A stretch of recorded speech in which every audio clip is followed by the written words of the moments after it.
Now recording. What is up, Now Recording Nation? I'm your host, Killer Keemstar. Well, technically the guest. Let's get right into the bullshit. What do you have for me? Why am I here? Okay. That was great. Well, first off, I want to thank you, Keem, for coming on and doing this. I want to get right into it. So me, Toxic, and Core, we're shot from the point boys. We come from shot from the point. And there's a question I've asked Tommy a couple times, and he never really had an answer. And it's why I asked Tommy a lot, why do you think Keem chose you for beta? Tommy's like this hockey YouTuber. He's not doing a lot. He's just doing hockey shows. And all of a sudden, this big 1 million subscriber YouTuber wants Tommy to do a podcast with him. Like, what was the thought process in choosing Tommy C? Tommy C was like this little fucking YouTuber that was stuck in a like this hockey, like you said, like little group or whatever on YouTube. But he had a very like radio type voice, and I could tell that he wasn't really that smart. Okay. And but he is entertaining, and Yeah. he was dogging on me like really bad. And so when I do a podcast, what I hope for is that I'm creating an atmosphere where there is fighting. And he was like really letting me have it on some Tommy NC 2010 shit. And I was like, this is good because me and Clown don't get along. This Tommy C guy is not going to get along with me. And I'm going to be able to fight, So that's what went into it. So throughout the podcast, did you think it was going well while Tommy was on there? Or when did the dam break, in your opinion, in the situation? What do you mean? I think everybody knows the story, but yeah. I'm just as far as Tommy C goes, Tommy C, Clown would constantly come to me and Tommy C has no money. He has this, and there was delays on starting the podcast. So there was times where I was just like sending him money, like $1,500 total, just like sending to him. We didn't even start the show yet, but apparently he was like in this dire no job situation or whatever. And they were like really milking me for fucking everything. Clown was. And then I wanted to make sure we had quality mics. So, even the microphone that he uses to this day is a microphone that I bought for him, $500 microphone. So, I invested a lot into Tommy. When it came down to, how much people were getting paid or whatever on this podcast, I went out of my way to make sure that it was not fair to me and extremely fair to them because I didn't want to deal with money issues. I don't want to deal with like people feeling like I'm not getting paid enough or whatever. So I was like, guys, you guys figure out what percentages you want, but I'm taking like half. All right. I'll take half. You guys figure out the rest. Right. Because I was just way bigger. And they figured it out. Clown would get 30. Tommy would get 20. Tommy was totally fine with that because he had 200 subscribers. I have millions, Yeah.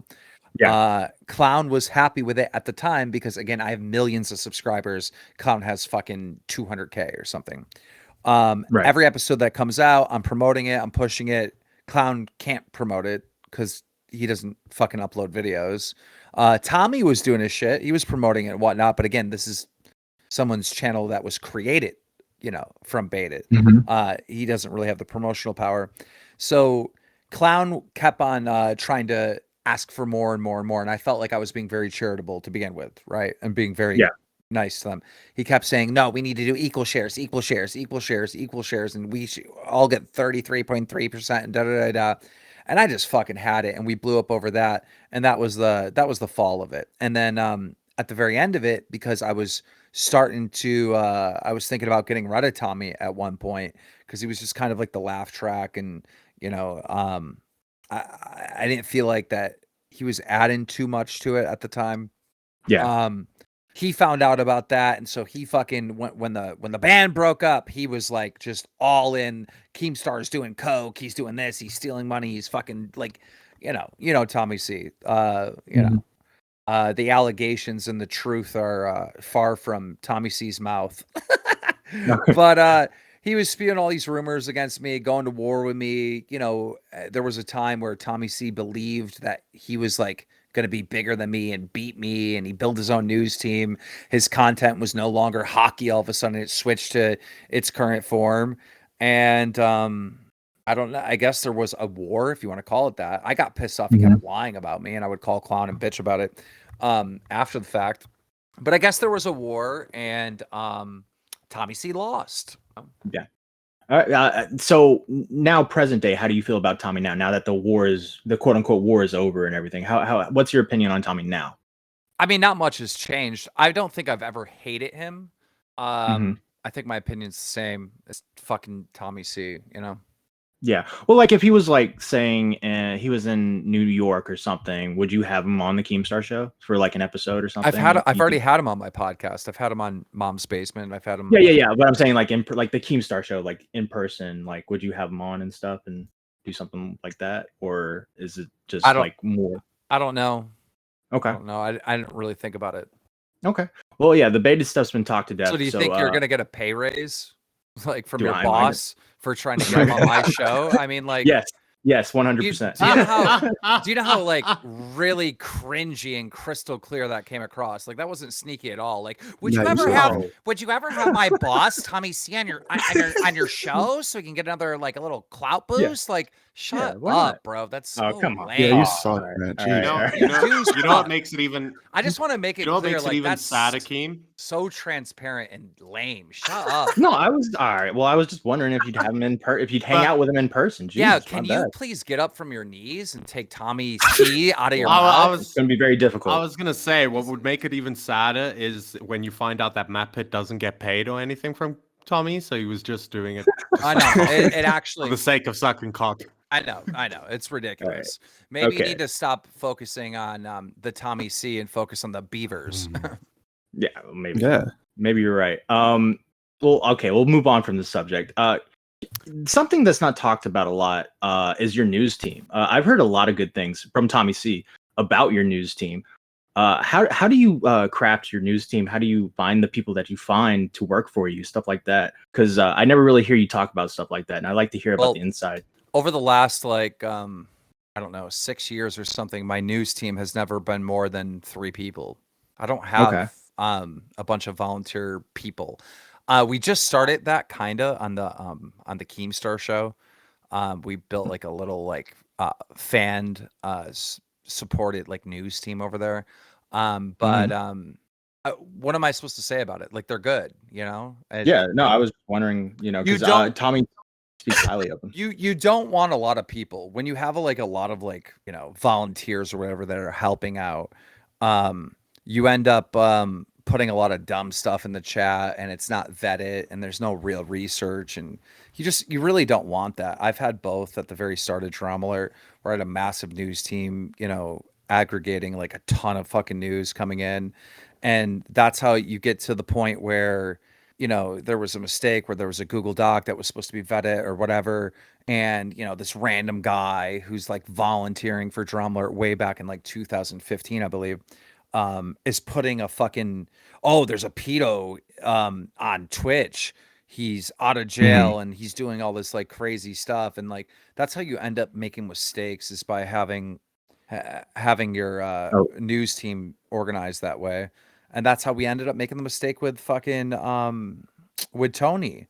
That's how that all came about. And it's like that was a huge learning lesson for my show and for myself.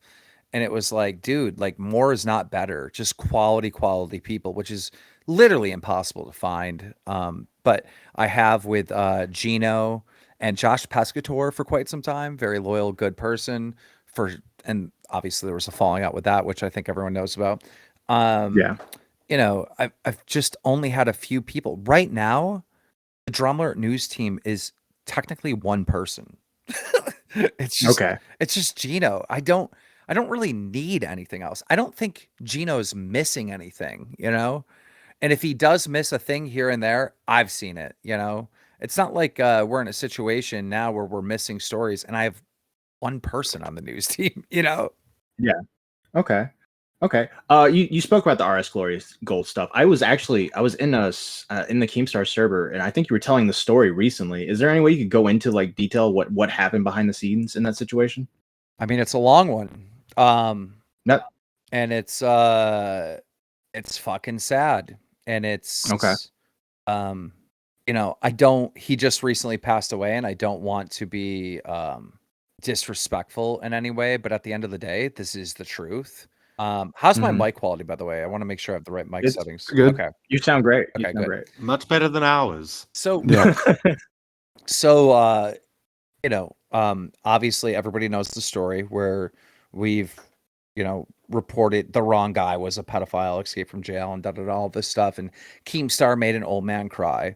I think what people forget, because they hear this story secondhand and they weren't around then and didn't experience in real time, like actually thousands of people did, but more people know about the story than actually experienced it in real time.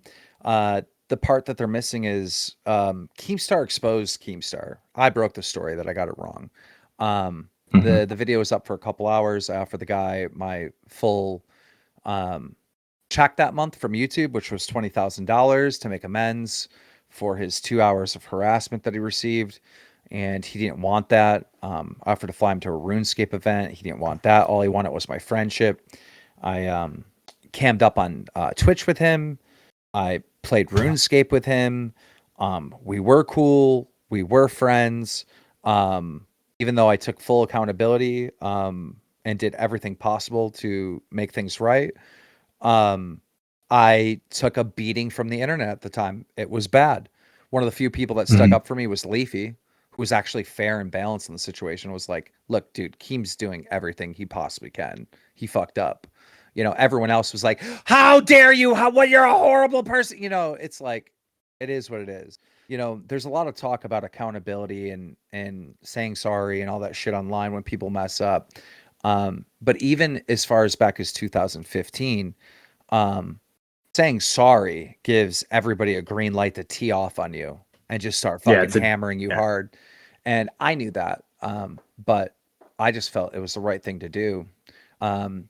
And so me and Tony were cool. And Tony went from having maybe 50 viewers in his Twitch stream to having 11,000.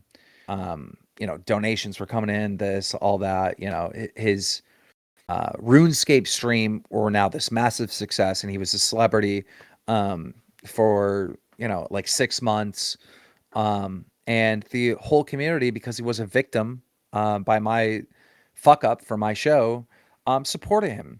And then 6 months later, the views went away, the story went away, like all these things, after people can't, use him for content and whatnot, and say, oh, look at this poor man. Like, after that goes away and the story dies down, well, then it's left to what is the entertainment, At the end of the day, we're entertainers. Like, you got to maintain a viewer's retention, and you have to entertain them.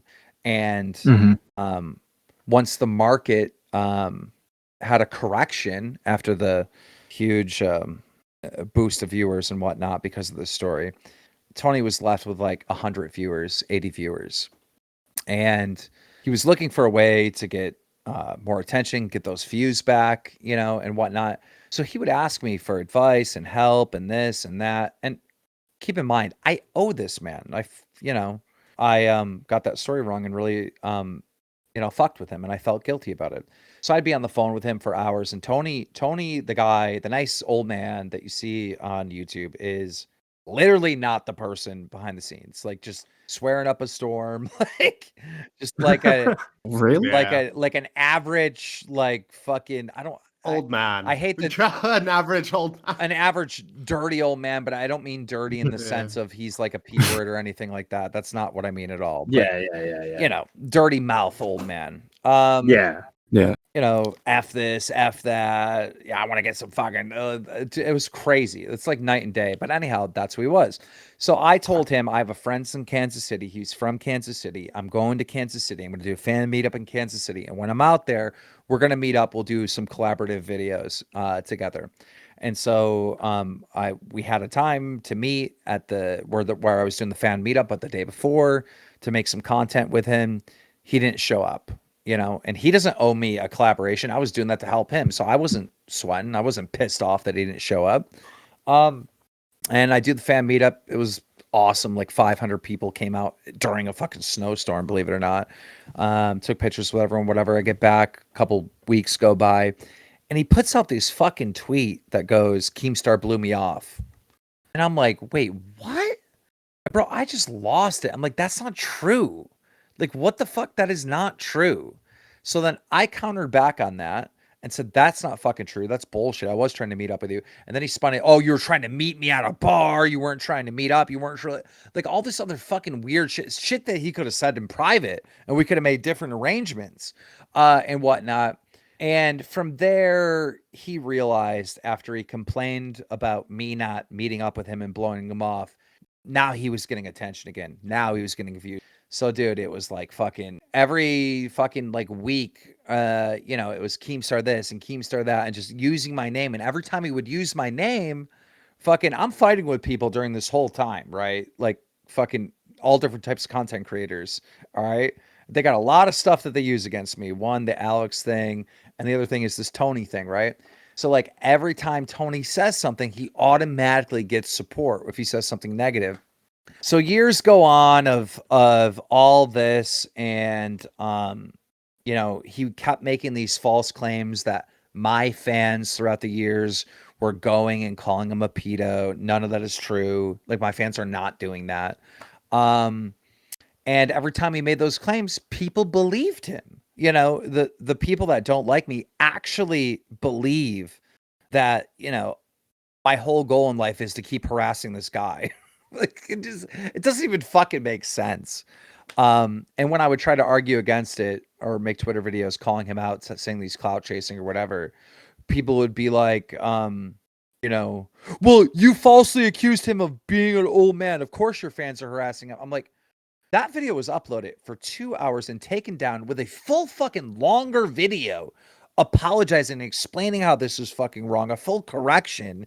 And like, it was a massive story that everybody knows. Are you trying to tell me that Drama Alert fans in 2015 that saw this video that was up for only fucking 2 hours somehow remember it in their head, and then 7 years later they're going over to finding Tony's Twitch and then being like, you're a pedo, like I know you're a pedo, like what? Like that doesn't even fundamentally make sense. But these are the arguments that Tony kept making against me, and that Ethan Klein tried to convince to his audience which was true. And what the truth was in that scenario is that there were people bullying him and there were people harassing him, but it had nothing to do with me.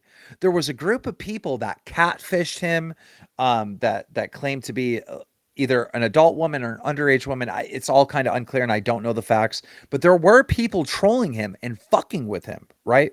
But it had nothing to do with me. So in my response to these new claims from H3H3 that, I'm fucking harassing him still and all this other weird shit, I'm like, Tony, tell the truth about the fucking catfish story. Tell the truth. Because there was this whole group of fucking trolls that realized they could go fuck with Tony and Tony would blame it on me every time. So they were just messing with this guy over and over again, knowing he would blame it on me. He would upload a video and say, Keem did this and Keem did that and Keem, And so, I mean, it became a very frustrating situation. I clapped back at him multiple times in Twitter videos throughout the years, calling him out on his bullshit every time. Like, as far as the optics goes, I look like a fucking idiot. I don't care. I'm still going to say my piece because it's the fucking truth.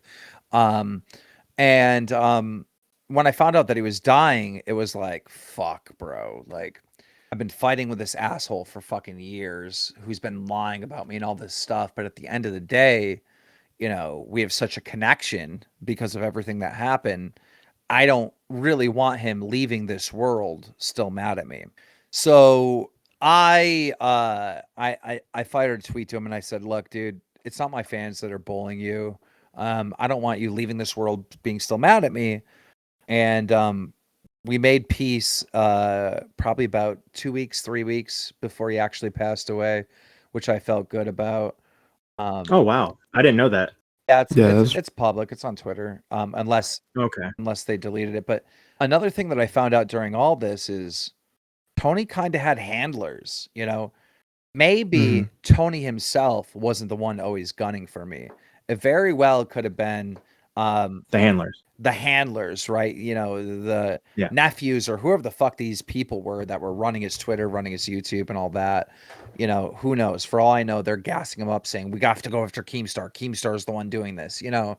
So I don't think I'll ever get the truth, but when I found out he had cancer, the main thing that I really just like, I absolutely had to do is kind of like bury the hatchet with him, and I'm so grateful I was able to do that. Well, yeah, that's good to hear that you were able to bury the hatchet with the RSGlory AndGold, and get some closure at least from both sides.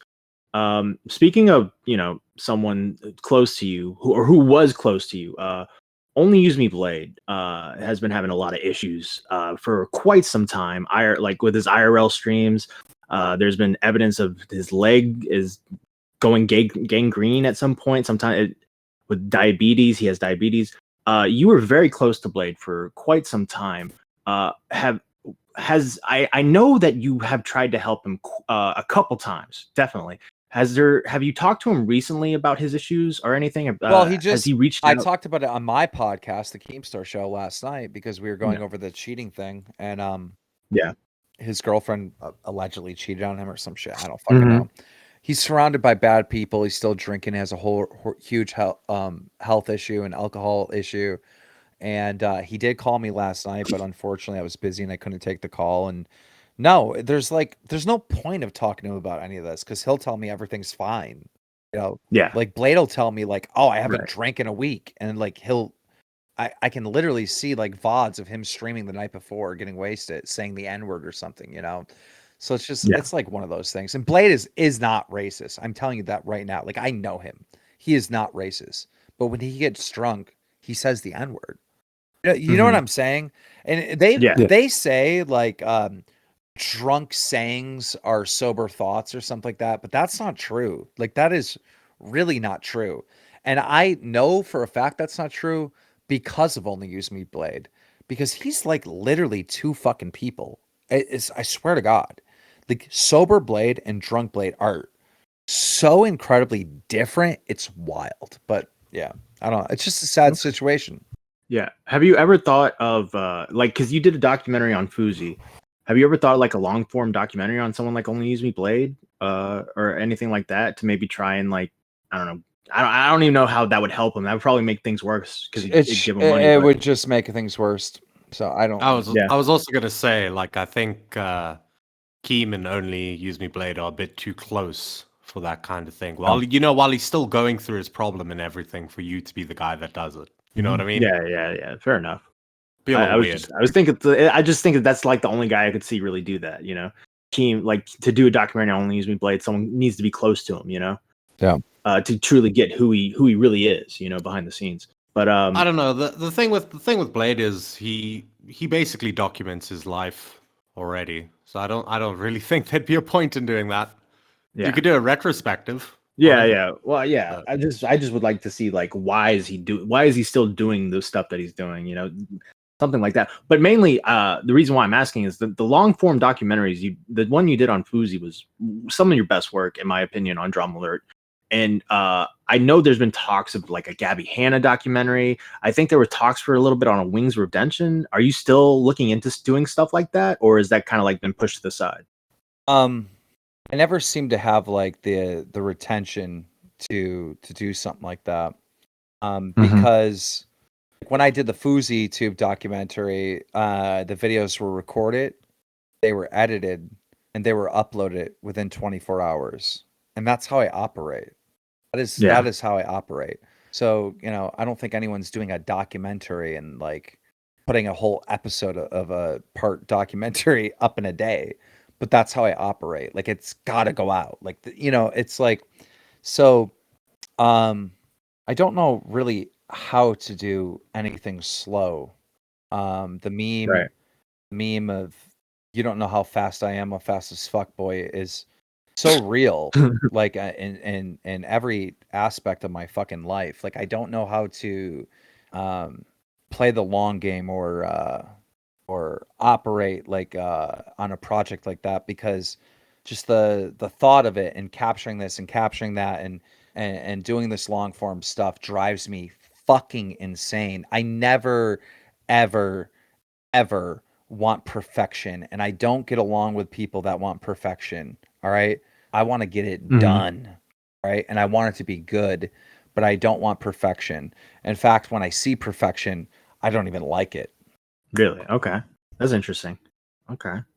Well, speaking of drama alert, Wait, toxic. wait, real quick. I Yeah. feel like I know the answer to this. Is there ever a chance that we could get Blade on the Keemstar show?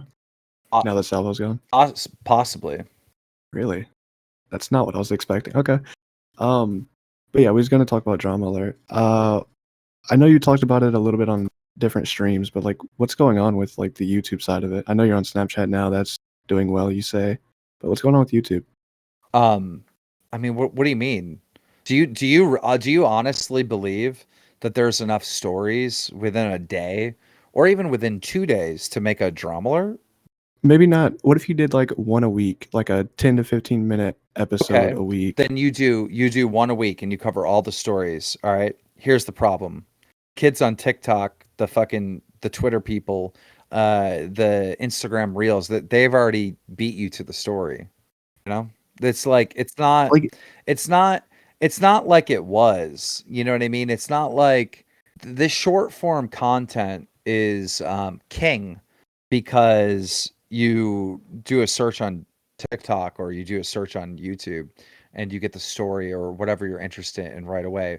And if you're unaware of a story, you know, it's like, what do you put in the thumbnail? What do you put in the tag? What is the thing that people are searching for that they're going to click on that? And there used to be a community, right? So if I'm covering Jake Paul or Rice Gum, it doesn't really fucking matter because you know both, right? You know, there isn't really a community anymore. I can cover KSI and then I can cover like some gamer, and it's like, you know, the person only knows one of those, you know, like it's just, you know, we're in just a completely different fucking landscape. We're on a platform called youtube.com that doesn't do anything to promote community. In fact, promotes the corporate takeover of video creation. We're talking about companies that spam documentaries and they're all in your recommended. We're talking about, you know, the Mr. Beast type content. The whole idea of fucking community and drama between content creators and collaborations and all that stuff is just so far fucking gone, based on the fucking platform and how it operates.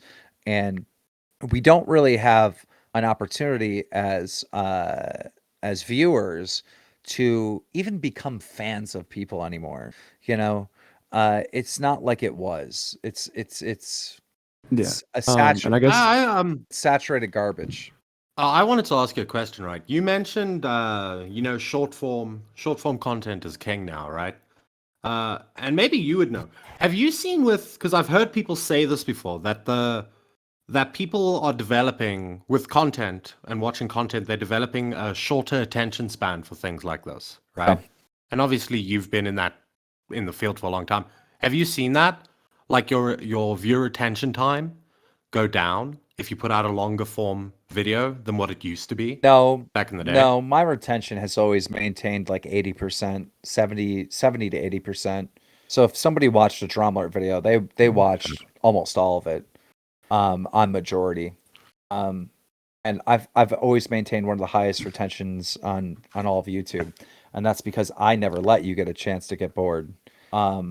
And that's kind of like the beauty of what drama alert is. But because I'm moving so fast in my coverage, and there's no dead air, and I'm bang, bang, bang, this, that, and I'm not letting you get bored, and I'm not letting you get distracted. And I was so good at that. Unfortunately, I'm kind of limited at like 10 minutes. Like I can't do 15. I don't have enough content for 15. I can't say enough for 15. And every other person that is uploading on YouTube is doing 15 minutes, 20 minutes. And so they have a clear advantage on me because they have more watch time minutes. And I don't know. Just the whole world is working against the format of drama alert in every aspect. There's so many different variables. Like don't think people even try to like think about this, you know? Like it's very like short term, like, oh well his views were dying and he's embarrassed and he quit and he's fallen off and it's this and it's fucking that and it's like if you just really look at it, like it's so many different fucking things and it like can't function. It can't be successful. And I don't feel like having this great entity known as Drama Alert that created an entire genre on YouTube. I don't feel like riding it into the fucking ground. I'd rather have it be a time capsule for what I consider a better time on the internet. And because short form content is king, Drama Alert does short form content. I do 3-minute videos every day, and the news is so bad that some days I can't even do one fucking story, because there isn't any. Now that's the climate. And I was gonna say that is true. And another point that I'd like to make is that this sounds like insane when I say this, but it is true. All right. People always said that I was like a cop, that I was a canceler, that I was constantly exposing people and I was doing this and I was fucking doing that. And like people treated me my entire career on Drama Alert as the guy trying to ruin careers. But it wasn't Drama Alert. There was no like fucking campaign to like go ruin people's careers. Now, from time to time, I got very upset with somebody in the community based on what they did. And I strongly suggested this person's got to get the fuck out of here. All right. But trying to compare Drama Alert and Drama Alert's coverage to like frenemies, like frenemies is the gold standard for cancel culture, right? That show with Ethan Klein and Trisha Paytas.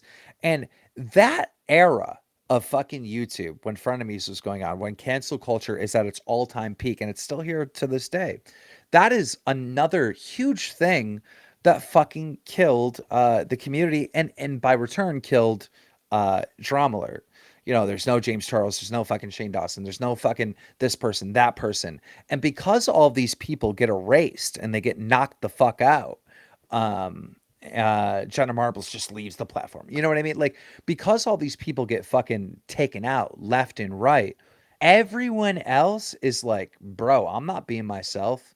I'm not sharing my real opinions anymore. Fuck this. I'm not losing brand deals. I'm not losing money. I'm not getting canceled next. So now you have all the content creators and all the entertainers walking around like fucking robots, bro. They're walking around like fucking commercials. They're not being fucking real. I don't think Logan Paul has said a fucking real thing from his heart over the last like fucking 3 years. He's a walking, talking commercial. True. You know what I mean? So it's like all these things combined have created an atmosphere for the biggest drought in online entertainment we have ever fucking seen. And if you're having a good time online these days, then you weren't here a couple years ago. Now, if you're having a good time online, you weren't here in even 2020, 2021. I mean, now it's like, now you're seeing what this cancel culture shit is actually done. You're actually seeing what it is. And it means that everything is fucking boring. How many times are you going to the fucking trending tab on Twitter just to find out literally nothing is happening? And the reason why nothing is happening is because content creators aren't saying shit. You're never going to hear their opinion. You're never going to know what they really fucking think. They're not, if they're pissed off at another person, they're not going to go to Twitter and be like, fuck you, you piece of shit, you did this. They're not, that doesn't exist anymore. That doesn't exist anymore. Unless it's a small YouTuber who doesn't give a fuck, who doesn't think they even have a chance of making money or having a fucking future in this space. So, I mean, that is the result of it. And if you think that I'm wrong, then where's your content cop? Where's that guy? Where's he at? That's a good point. That's a good point. I've been saying what you've been saying for ages, right? I've even said it to Matt and Toxic numerous times that exactly what you said. What happens is people are either too afraid to be entertaining because they're worried that something will get clipped, taken out of context, and it will get their whole career ruined. Or this is the other one. Whenever there is somebody entertaining, the community goes and they look into their background and they just try and find everything and anything about them, and then they end up chasing them away, and you just end up with nothing in the space at all. It really is a desolate wasteland. It's gotten to the point where, I'm sure you know, you can go like half a week and there's one minor drama, and normally it is a small commentary community drama, and it's really not relevant Here's at all the other thing. or entertaining. Nobody wants to have fun either. You know, most of these commentary people, right? Glorified fucking Chris Hansen's, like running around like, where's the next Me Too? Where's the next, like, that's all they care about is like sexual assault, rape, and like all that stuff, which is important and should be covered, right? But like, that's what gives them a hard on. It's weird, bro. It's weird. And so it's like, I'm really like have said forever since the beginning of time is that I'm always going to exist. I'm not going anywhere. And it's not fair to me. I deserve a retirement. I deserve to just walk away from this horrible time frame and not exist here. But just because everyone has always tried to like kick me out and shut me up, I refuse. I literally refuse. I'm living in the worst time frame of online entertainment, and I'm still here and I'm still fucking talking shit. I'm still running my mouth just to say fuck you to all the people that tried to make me go, that they don't exist anymore. Like, ha ha ha, I'm still alive. You're all dead. Like, that is the only fuel that I have left in me. I wanted to touch on that point that you mentioned earlier as well. You know, you were talking about how Drama Alert was never a place for canceling people.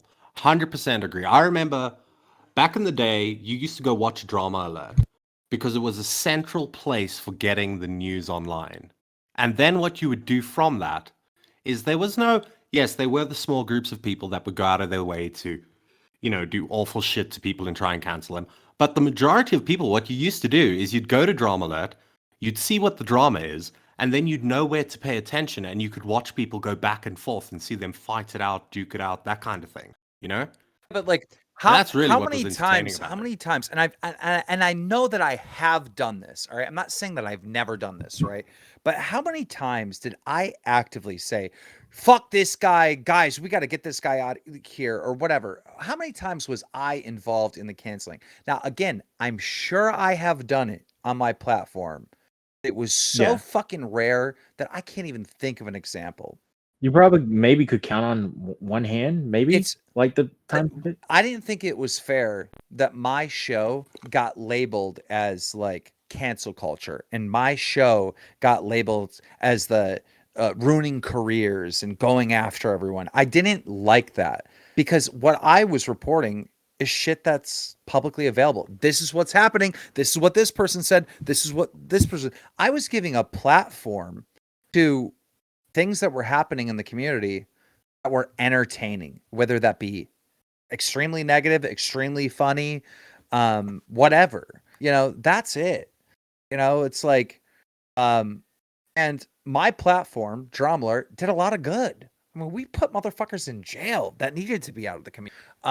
Yeah. You know, and expose some of the fucking problems that were on, in the online community and whatnot. So I don't know. I'm really proud of a Drama Alert, and I can sit as a time capsule, or if the environment changes where Drama Alert can actually operate and function, sure, let's go. I mean, you got fucking Philly D, who's still pulling like 700K views, which is really good views for him and whatnot. And he's using the Drama Alert formula where he's like putting creators in the thumbnails like every episode, right? But it's like, I see Belle Delphine in his thumbnails all the time because she's a very attractive girl, right? And he's using her for clicks. And I'm like, well, how is she involved, right? There's a story about OnlyFans. And so she because she has an OnlyFans, she's in the thumbnail and title. And it's like, even that stuff, like people being so like pathetic with their clickbait and everything else like that. It's just, I don't know, the whole thing sucks. And another thing, another big problem is, you know, you got these people that make content that are like, they're not individual YouTubers, they're companies. All right. The companies got like fucking, they're looking at YouTube like a mathematician, like Mr. Beast does. Oh, this and this time frame and like this color on the thumbnail and this, like, you know, they're looking at this shit like a science to like break the code. And I can never do that for some reason. I just don't care about that aspect of it and the cheat code. Like, I just want to make an entertaining video and hope people like it. Okay. Yeah, because I think there's two ways that you can play YouTube, right? And I think a lot of the older guys, most of them are gone now. They're all falling off. But I think the two ways you can do it is there's the one type of YouTuber who's the old YouTuber who you guys didn't think you were going to make it, but well, at a certain point you did. You thought you could make an income or whatever, but you were doing this because it's you and your personality, and that's what got you big. And I feel like there's the other way that is the more common way, like you said now, where it's algorithm. This is the thumbnail, the title, the time. You're just playing the numbers to get it up there. And yeah, I think something's been lost from YouTube because of that. Definitely. All right. Well, you brought up earlier Drama Alert and how quick it was, and now you do like short form content on Snapchat. Why'd you stop uploading to the Drama Alert Shorts channel? Why not just grow that? I've never uploaded to it, so I don't know. It's like that. Is that not your? I have an editor for the short form content, but the YouTube content I always edited that myself. So I have no idea. Okay. I don't even fucking run it nor care. I don't know. That's fair. One last question. Last year, you because Beavers brought up some of the fights that would go on Drama Alert. Last year, you did on your Keemstar channel the Augie versus Technicals. What made you decide to do that on there instead of the Drama Alert channel? I don't think Augie or Technicals really got the clout for Drama Alert. And I was pretty sure that they were going to do something to get the channel to strike, and I'm not getting Drama Alert to strike.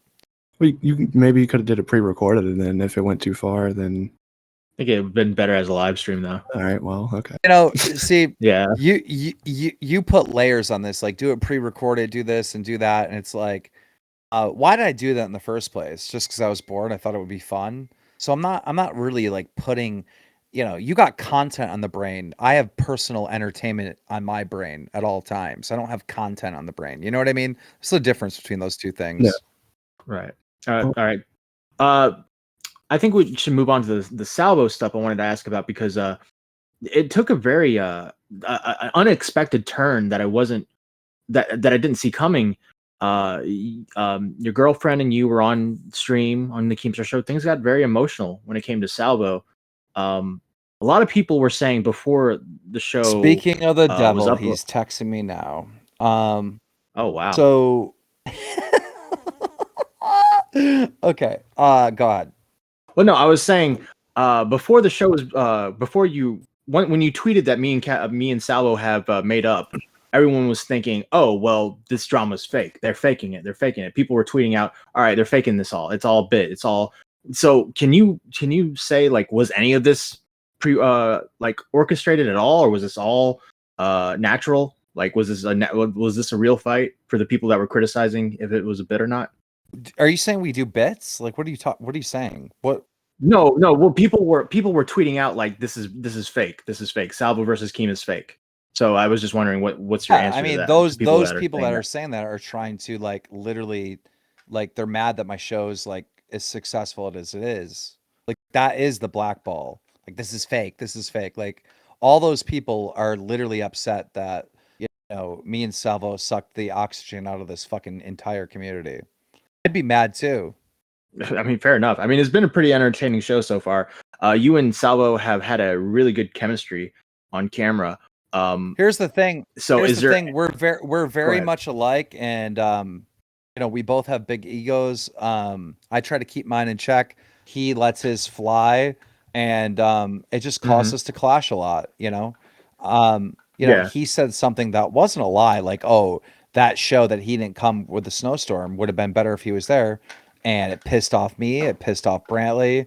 And, you know, we talk shit back. And then, you know, fucking, he's not letting me on his show to have a conversation. And it's like, then we had like real grievances with Salvo that after a couple drinks, we just fucking aired out and we went really fucking hard. And, you know, I'm saying shit that I believe, like the Keemstar show doesn't need Salvo. But at the same breath, like, I think the Keemstar show is better with Salvo. So it's like, it is what it is. People are gonna fucking fight, talk shit, all these things. And it's not a bit. I don't know what to say. It's like not a bit. We hate Chris both equally. I don't know. Yeah. So what are the chances is Salvo coming back in like every now and then situation, like a guest host type of deal, or is are you considering bringing him back permanently? Like, because I was just wondering, because it almost felt like there was a door open for him to come back at the end of your stream, but I'm not sure if that's the thing that you want to do. I don't really know what's going to happen. Me and Salvo have a lot of plans, like a lot of plans that have been completely destroyed because of this little fight. And it's like, I think those plans that we have are too important. So I can't really fathom a situation where we're not working together in the future. You know what I mean? I feel like, I don't know. And I really don't know. All I know is like, Salvo has to be burnt the fuck out from like driving 3 hours to come here. He was supposed to move here and he didn't move here, and that pissed me off because I feel like there's no real commitment to like what we're doing here. Yeah. But at the same time, I keep putting myself in his shoes and I'm like, fuck this, bro. 3.5 hour drive just to do this twice a week. That's like 7 hours total there and back. Like that's 14 hours a week. Like I don't fucking know. I really don't know. No, we haven't really talked about that. Every time that we've talked since the fight, we're all amped up and we're talking about some other shit that's going on in the fucking community that both interest us. Okay. All right, fair enough. So we don't really know if Salvo's going to be back or not fully, but he will definitely be back eventually, correct? I will definitely, without a shadow of a doubt, try my personal hardest to have him on the show for December because I have something planned that is very big. Okay, cool. Because it really sucked because that Abby Blackbird episode was one of your best episodes so far, and like the way that ended and everything, and then you know the snow day happened and all that shit just dissolved into this crazy fight. So it was really disappointing seeing you guys. Christie uploaded it like an exposed video on Salvo, which I thought was kind of lame in my personal opinion. And anyhow, in it, she made a statement that said, you know, Keemstar and Salvo are not that or whatever by themselves, but when they're together, they have that frenemies element. And I think that statement from her fucking did get to me. And I feel like this community believes me and Salvo together have the power to take over the H3 podcast. And I feel like they really believe that. And they believe it so much that that it makes me feel kind of stupid that this is the result of what's happening. Yeah. Okay. Oh, speaking of H3, this is the last thing I really wanted to ask about before we end. But the thing with H3, when you did that interview on H3, how did can you tell me, were they very nice to you in the DMs, like beforehand and stuff when you were getting invited? What were they like behind the scenes when you were talking to them? Very nice. They were very nice. Very nice. You know. So when things took that turn, did they just ghost you? Like after they kind of shat on you in the YouTube comments? No, they were trying to get me to calm down. They were like, bro, we were just joking. It's not that big of a deal. And I was like, fuck you. Say you hate me to my face. Okay. I haven't got along with that fucking snake ever since. And no one should. How many friends has he snaked? All right. How many people has he used like a fiddle? You know, like it's just like, I don't know. That guy's fucking shit. Yeah, that guy is so fucking evil. Do you happen to remember the last time you guys talked before the 2020 video he dropped on you? I mean, no. But I do remember after when we talked about it, potentially fighting. He was all amped up for it, doing the iDubbbz thing, and that lasted about 30 minutes. I uploaded a Twitter video of me like doing sit-ups and like working out right away, being so excited. Yeah, I remember And that. he DM'd me and he goes, "Never mind, I changed my mind," and blocked me like a pussy. So I don't know. Fuck that guy. That guy is on a fast track to fucking nowhere, and he is long gone. I will still exist. Yeah. Is that the end game to see if like you can last longer than him? Are you eventually going to close the book on Ethan Klein? Or are you going to still keep covering him if he fucks up every time? Your question didn't make sense. Are you going to continue? Like two questions that didn't like make sense, because the first question you asked, is like, is that the goal, to outlive him? Are you still going to cover him when he fucks up? Well, if I've outlived him and he doesn't exist online anymore, then how am I still covering him if he fucks up? Yeah. Let's try to get the brain working, Matt Pitt. Maybe get the blood flowing. What's the end game? All right, I got you. What's the end game with Ethan Klein? Are you still going to continue to cover him? Of course. Yeah. Is that better? I guess. Yeah. Okay. What? This guy harassed me for 3 years, and I was like, I ignored him for the most part. And I finally had enough, and I was like, I'm making a podcast just to respond to this fucking idiot. Yeah. Would you ever go on a live stream with him? Fuck and yeah. like just talk? But he won't do it. He won't do it at all. Why do people ask me that? I find that so weird. Do I really seem like the guy that's like afraid to like get in a call and talk to people? I'm on this fucking loser podcast right now. Like, what? Fuck you. I mean, fair enough, man. I think it's Ethan Klein is the one who will not be around you, or says he won't. But Corey, you had a couple questions you wanted to ask before we end? Yeah, just real quick. Is there anything you miss from like the old community days? Because I know that you used to be a part of the Halo trolling communities, the Call of Duty communities, the prank calling community, like when people used to do those Google Hangouts. Do you miss those kind of days when it was simpler and the ad revenue was way better? And is there any particular moment that's memorable? I greatly miss it all because it's so long and there's so many chapters. There's so many milestones. And when I look at my story and like everything that happened in these like 13, 14, 15 years, whatever it is, from 2009 till present day, it's so unbelievable. And I guess maybe not something that I miss, but something that I enjoy looking back. And when I really like look at all the fucking twists and turns of my career and every little different thing that I was doing, it was down and out so many fucking times. Just bam, this happened and I'm fucking doing this and it's like the biggest thing ever. Then down and finish and done, and then bam, that happened. And it like that happened so many fucking times that it just gives me a lot of comfort and security to exist in 2022, where this time frame fucking sucks. Because I know that as long as I still exist, right, there's another big fat fucking W around the corner. Yeah, that's why the Abby Blackbird stuff was really good, because it was almost refreshing to have such a conflict on the show like that. That came from our community. You know what I mean? It wasn't like a big news thing or anything. That was my idea. I orchestrated all that.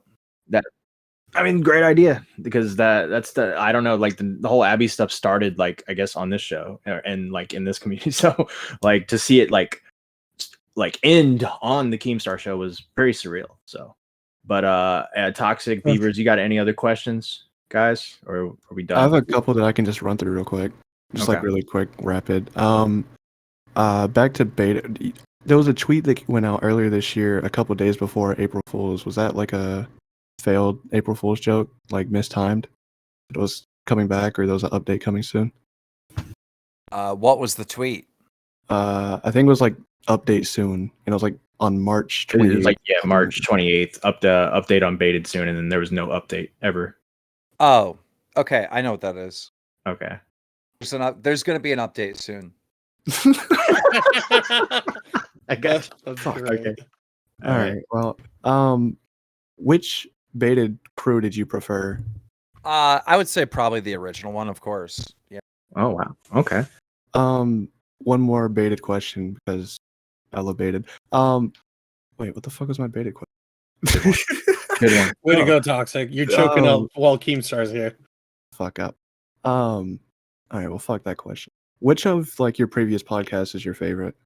It'd have to be the Bad Kid cast between me and Blade, because me and Blade were at that time podcasts were all audio podcasts. There was no such thing as like video podcasts. That shit like really didn't exist, other than like maybe Joe Rogan was doing it at the time. Yeah. So what me and Blade were doing is we were doing an audio podcast, but we were also doing a video podcast, but YouTube kept shutting down the beta channels. So we have this podcast fucking mic, right? That's like wireless and like portable. And we're like going out at parks and bars and going to football games, and we're like literally doing a podcast like in the real world. Like we're doing segments of the podcast in a 7-Eleven and shit. And it's like to this day, I don't think anyone's done anything like that. And that's what made that episode so fucking crazy. At one point, we had like all like computers and like pro mics and all shit outside next to a fucking campfire. And we're recording a fucking audio podcast like outside where we're sitting around a fire having drinks and stuff. So I think what me and Blade did, if it could have existed without being shut down the way it was visually, I think we were building something that was going to change the genre forever. And then when we get to Bait It, it's like nobody in commentary had a podcast. After Bait It launched, then everyone followed that lead.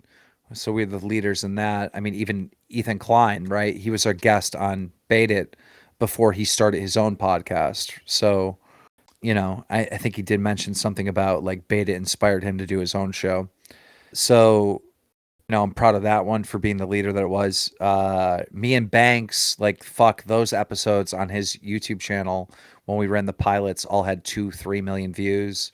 That was a huge podcast that we like sold to Spotify for like stupid money.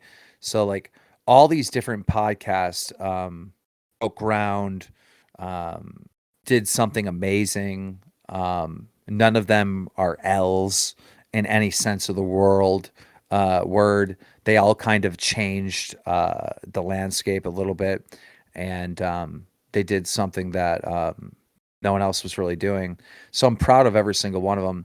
And I think that's what the Keemstar show's going to do too. It's just, you know, we're still in the learning process of what that show even is. Mm-hmm. Yeah. Okay. If you, so in the commentary community, let's say Augie, Turkey Tom, Nick, all those guys, who do you think is the best out of that group in your opinion? One more thing I'd like to say about that is I see a lot of people when I launched this new podcast saying, oh, you already have all these other failed podcasts. And the reason why they were calling them failed is because I don't do them anymore. And I always found that to be like fucking weird. Like, you know, the idea that if you stop doing a podcast, that it was failed in some way. So is the podcast supposed to exist forever? I know like Joe Rogan and some of these other podcasts, they've existed for a very long time and they just keep doing it and doing it.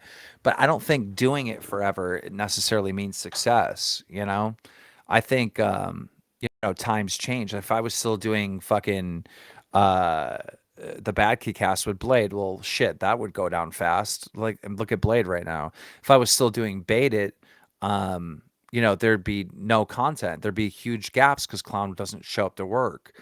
If I was still doing Mom's Basement, I think that fell off. We were starting to really get into the NFT shit, and that whole market went down. So it's like podcasts don't really need to exist forever, and you know, how long they run doesn't necessarily mean success or not, in my opinion. There was one other point that I wanted to make, but I forgot it. But go ahead. Oh yeah, I was just gonna ask, like the favorite in the little commentary crew that Nick, Augie, Turkey Tom, all those guys. Who do you think? Who do you think's the better out of the group in your opinion? I don't think there is one. Okay, well, They fair all enough. suck. Yeah. Real quick about those guys. with the Augie and technicals thing, and I don't know if you actually want to say this or not, but what did you say to them in that Discord call to get them on like good terms? I basically said, this is stupid. It's annoying. I don't want to see this on my timeline anymore. Like, make peace. This is dumb. I want it. What I've always tried to encourage the commentary community, whether it be Nicholas Diorio, Bo Blacks, Augie, any of them, is to fucking cover. Because unfortunately, that is the commentary community, which is so fucking sad and pathetic when you think about it, And I don't mean to put them down, but like, there is no commentary community. But what I've always tried to encourage them is to hold Ethan Klein accountable. Like, when I fuck up, and when I did fuck up and I did make mistakes, and I'm fucking tweeting a joke at like Total Biscuit saying like, I can't wait to report your death, like dumb fucking shit like that. Like, I would get hammered by the commentary community. And I seen this guy fucking up left and right, and it's not even being like covered and shit. And so I remember at the time, Ethan was doing something fucking stupid, and they're still fighting with each other over nothing, and no one cares about it. I didn't care about it. Did you care about what they were fighting over?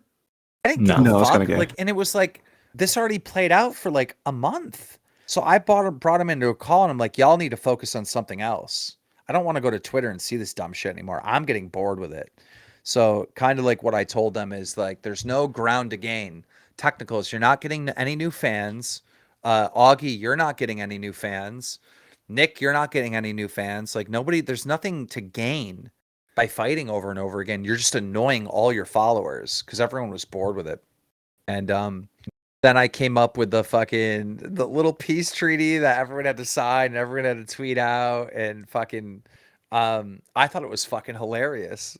Then they all got clowned on for doing that cheesy little fucking thing, which is what they needed. That's what everybody needed. They needed to get fucking clowned on, and they needed to shut the fuck up. Yeah.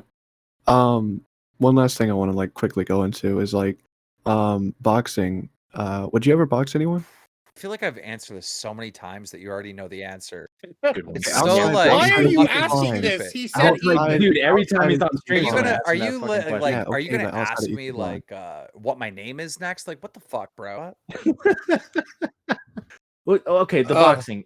Dean the what is it? Yeah. Dean the Great, Keem, the guy, the fighter at the main event. Where did you find this guy? Because that was an amazing performance in the main event. So of that fight. we launched Happy Punch. Me and Fuzi did together. Me and Fuzi are good friends. Surprisingly, after the run-in that we've had throughout the years, we have a love of influencer boxing, and we launched Happy Punch Promotions, which was basically like a boxing news company. And we stumbled across a few people on YouTube that were making like boxing type content as YouTubers, but they weren't big enough. Like, Dean only had 200K subscribers, and he's not big enough to like fight Jake Paul or something. You know what I mean? Like, he's never gonna get a ticket into social media boxing. So we flew down to Tampa, Florida, and we met with him and met with his team, and we said, listen, we're gonna sign you to Happy Punch. We didn't plan to be like promoters or like whatever. Like, that was not our angle. I mean, Happy Punch was, well, actually we did set to be a promotional company and like work to promote these pay-per-views and actually work them as commentators and all this other stuff, but we never planned to sign fighters. But we brought him on. We promised him we'd get him a great opportunity and get him a shot in this influencer boxing stuff. And the first year we were held up. We were in a deal with a company that never did anything, and we were frozen because of that deal. And once we finally got unfrozen from that, we were able to work with Misfits, and we got Dean his first fight.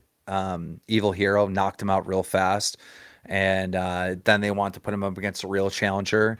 Dean had the belt, and the thing is like, there's two ways to get on Happy Punch: clout or skill. I mean, that's it. And that's how Right.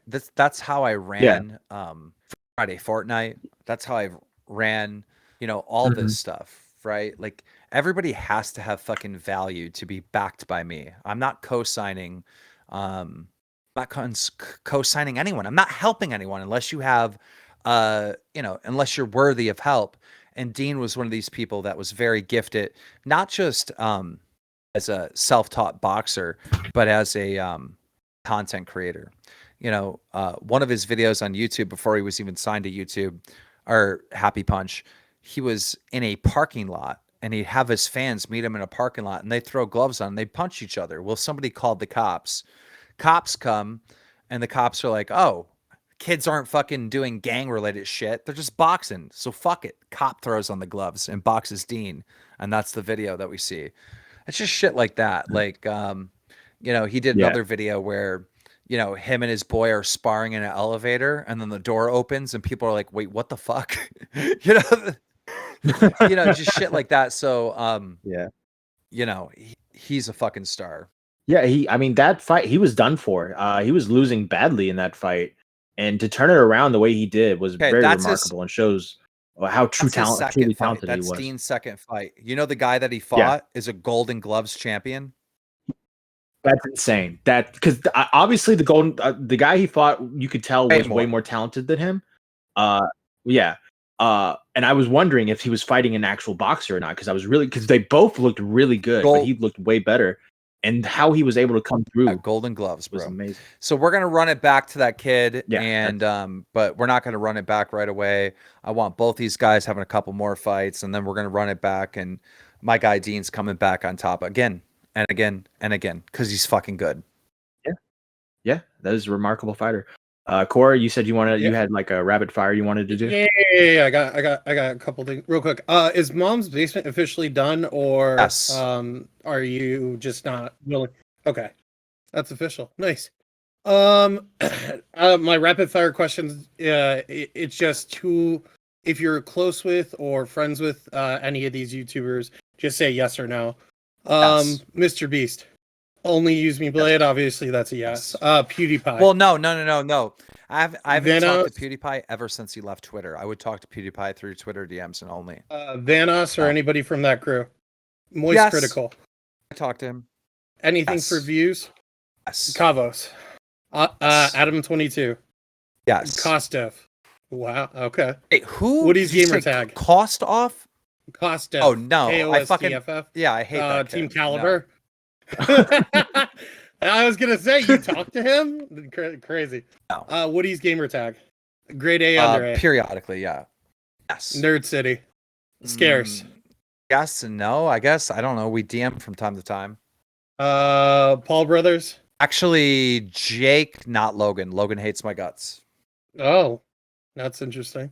And Chaos X Silencer. I haven't talked to that guy in fucking years, but no. I don't have beef with them. No, okay. And then one last person, Basherverse. Did you talk to him before he passed away? I was hunting him down. That. I was trying to find him because there were rumors that he was working at a Best Buy before he passed away. Yeah, that's a weird one. That guy was clearly guilty, and I don't know ever why there was this campaign to say that Basher was innocent.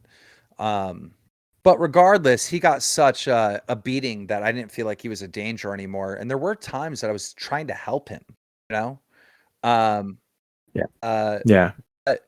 It's really weird. To this day, you will hear people say, Keemstar ruined Basher's career.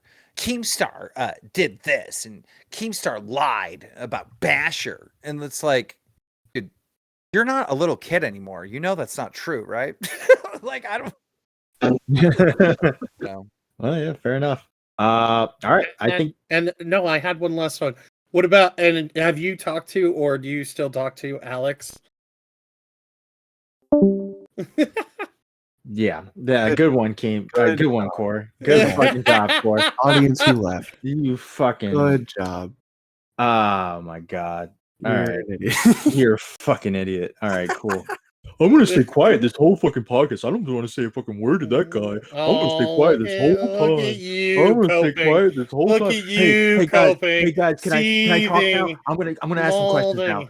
No, because Matt didn't ask a single question I was gonna ask. Dude, you always put like 50 fucking questions. You expect us all to I put 4. There's like 4 or 5 questions. All right, he's trying to get revenge. He's trying to end our podcast now. Shut Look at up. this fucking. Look how long this shit is. Hey, do you know these 50 fucking people, Keem? Huh? You know them all? Like Jesus Christ. You're just Can coping. we not end the podcast like this? Okay. No, We're all I'm friends. upset. I had a legitimate, like, fun thing that we could have done with Keemstar, and you ruined it, Cole. Yeah, Well, Beaver's gonna. Beavers, ask him you to roast supported the me show. asking. Not that were- questions. You were very loud. Yes, Yeah, because I'm on Beavers, my your phone, mic is you broken. idiot. Well, let's Oh, talk. my. I'm on my normally. phone. Lower your tone. Yeah, turn on your computer. Anyway, I was about. I am angry.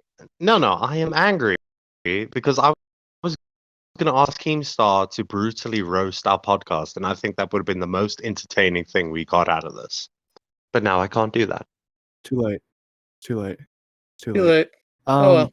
You guys ruined my whole fucking boxing thing. I was gonna go into something, and then you guys just like shat on me. So never mind. And Keem now, shit on you, so we now just kinda I jumped on can't you, even. too. Look, I no, can't I even- don't want to hear that. I started to get shit on. Everybody else jumps on me. So if anyone else is gonna I get shit on, couldn't I'm gonna even- jump on it too. I couldn't even put Leafy in I title want to now. address Thanks. this, right? Since Keem's gone, right? And I can address this now. Why the fuck are all of you stuttering so much? What is wrong with you? Yeah, what's wrong? Matt, especially. Can't get I a- was Matt like, can't Jesus, get a sentence out. he's a big guy. Toxic is the same, right? Toxic was stuttering not a as well. Fucking- I've always stuttered when I ask questions. Not when Yeah. you ask. No, not when you ask. Salvo. little fucking nervous. Core, what made you? Core, what made you want to finally speak up to Keemstar? I thought you didn't like him. What's going on? Because I wanted to ask him a question. That's all. Because Yeah, Matt wasn't going to before we ask him started, because you was he was all intimidated and he was like, "Oh, I'm not asking. Keem, dreamy Keemy, Hey, I'm Keem, do you going know to sip Mr. over Beast? you." Hey, Keem, do you know all the use and play? Hey, Keem, do you know Dirty Pie? Hey, Keem, That's do you know not- Banner was critical and anything confused and cabos and like, what do you want me to do? Yeah, Eddie, listen to how nervous you sounded the whole fucking time. You couldn't even No, ask you him were- a question. you were- He didn't shout you on. were How many fucking times stuttering did he too. shout on you? You were How fucking many times stuttering did too. he shout on You were you? stuttering. I don't give a fuck if he Oh, shits okay. on me. I don't give a fuck. That's funny. Yeah, I guess said all what? three I of thought you it were was hilarious. stuttering, by the way. It was very funny. Yeah, look, I'm sorry that this came out of nowhere. Keem fucking DMs me, and then he DMs Toxic and says, I want to do it in an hour. All right. I'm sorry that we're a little fucking nervous to do this podcast. And then you go eat dinner for 45 minutes and not. And He you was gone for like leave me and 5. Toxic It was like gone what? for 5 minutes, retard. What are you You talking were about? gone for like 20 minutes. And 5 minutes. we I had- go to eat dinner for 5 minutes because I literally had the dinner ready to go. I literally had the Okay. dinner ready to go when he fucking called. dinner when he in fucking called. 5. Dinner in Yeah. 5. Yeah, yeah. All right, well, Well, can we how talk do you about guys Leafy? think for it went? 2 seconds? Leafy. I'm saying Okay, Leafy, talk about talk about him in the Leafy then. title. Talk I about think Leafy the then. interview was idiot. fucking great. No, I don't want to fucking talk about Leafy. Why the fuck Actually, are you talking talking about retard. I'm He's just saying his name a so couple times so I can put him in the angry. title. Listen Leafy. To be fair, Leafy. we didn't even ask about that. I was going Uh, to. there And was Matt was no like, no, reason Bro, you to. Yeah. guys made it Yeah. sound like you were done with the questions, and then all of a sudden you guys wanted to ask like 15 more. We That's never why I said was- we Yeah, were that done. was You kind said- of weird. You said we One were last done. question. One last question. Yeah, One I was last like, question. I thought I was No. like, I thought no, because the We're goal never was, gonna get another opportunity to have him on. So Shut why up, the Cor. fuck not ask as much Shut as you can? No, I had. I don't know. I don't know. You I guys just feel suck. like, all right, we got an hour out of it. Like that's good enough for me. That's why I was like, let's end. Let's And then we gotta end while we're edit it ahead. down. What do you mean edit it down? Did you not hear how many pauses there were? Who That's cares? Like who cares? Anyway, I You're gonna lose am- like maybe 4 minutes at most from the pauses and shit. They weren't that. Yeah. They were, but they were filled up pretty quickly. I wanted my precious. Jesus Christ, your fucking phone sucks. Yeah, Uh, it sounds What do you like an mean 8-bit phone radio. sucks? It has like this weird static sound to it.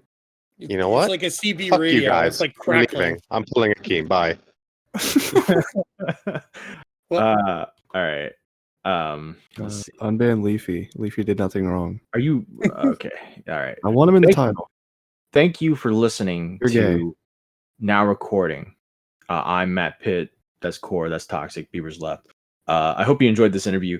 This fell into our lap. This was supposed to happen in June. Never did because Keem's a very busy man. And then just all of a sudden he DMs me and then he DMs Toxic and he says, I want to do it in an hour. He does it in an hour and now this is what happens. All right. So thank you. I want to do a shout out to Brick, who is our premium tard. Did I get that right? Toxic Yes. Premium Tard. Keemstar Premium Tard. Shout out to him. Shout out to Niall for gifting even more memberships, especially today. So greatly appreciate that, buddy. And make sure to keep watching the. I don't know when this episode is going to air. It should be next, but so the next semifinals, if it's before, You're retarded. if it's You're before retarded. the fuck you. Is it coming after the semifinals or before the Yeah, semifinals? it's probably after. After the semifinals, the second Yeah. bracket. Yeah. Okay, so the finals are coming soon, guys. Yay! I think it should. I think this podcast should come out tomorrow. If I'm not being honest with you. We're not putting a fucking quick thumbnail on this. I We're want a not beautiful doing like one. daily podcasts, Matt. Like you're addicted. Why now. are you yelling at me? I'm not addicted to anything. I'm taking a 2 'Cause I week want You, break. you Matt. took your addiction from drugs to podcasting. Jeez. Don't you ever mention my drug addiction on this podcast ever again, sir. You understand me? You're addicted to food, fat ass. All right. Hey, Thank you Keemstar. so much. No, I'm Warzone. But anyways, moving on. Yeah. All right. Thank you for watching. And yeah, just remember, You want this Keemstar cock. Matt did.